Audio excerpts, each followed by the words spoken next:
I love talking fashion, and yes, the stars were out in full force at the Golden Globes. Some rocked the red carpet, while others didn't. Kind of fell flat.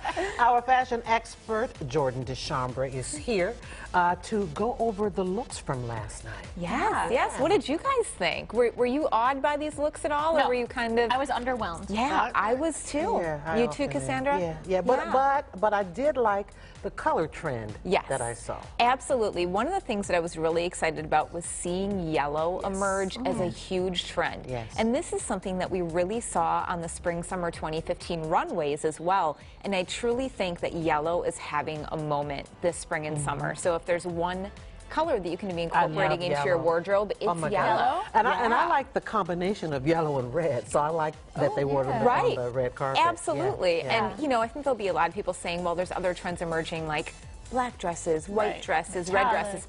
Those are always trends. Yes. Those don't need to be identified, you know. Right. If anything else was happening besides yellow on the carpet, it was really the keyhole look. We were seeing a lot of cutouts and keyholes, which is nice as well. And you know what I noticed too? The men stood out for me more so than the women. They did. Oh my gosh, Matt Bomer, I can't even handle it. He walked up on that stage and I was just like mesmerized. Like I couldn't even talk. He is so gorgeous. This suit fit him to perfection.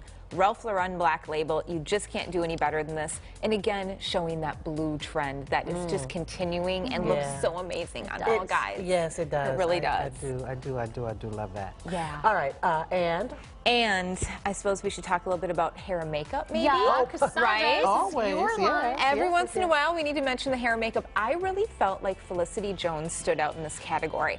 And I have to tell you why. It was really two reasons. First of all, we were seeing a lot more nude faces. We weren't seeing as much bright red lipstick, as much dark smoky eyes. It was very much a fresh spring look. I love that she went for more of a peach nectarine lip, but also she did an eyeshadow color that matched her dress, which is something that we hear, oh, you should never do that. But you can do it right, and when you do it right, it looks amazing. She did it right. I've got a palette with so many different colors. If I didn't match my clothes, I'd never use them. So Exactly. And it's all about blending it and making it work. You don't want it to be garish and stand out in a way that's unattractive, but you can absolutely make it work. Yeah, absolutely. So should we talk about who's the best dress? Oh my gosh.